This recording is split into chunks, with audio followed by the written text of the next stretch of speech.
Hey everyone, welcome back to another YouTube video, and in this video I'll be showing you guys how to fix Roblox camera or controls not working.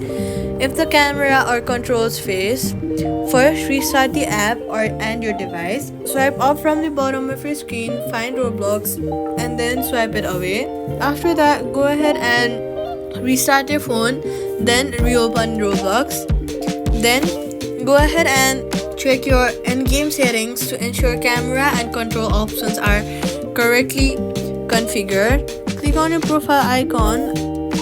After that, go ahead and clear cache on Android or reinstall on iPhone if necessary. On iPhone, you could also open your storage settings, go to iPhone storage and Roblox, then offload the app.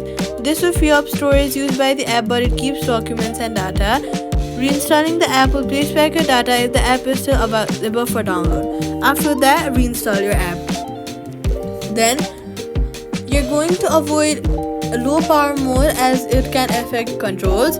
Your controls should work properly and smooth after these steps, and that's it. Subscribe for more quick fixes.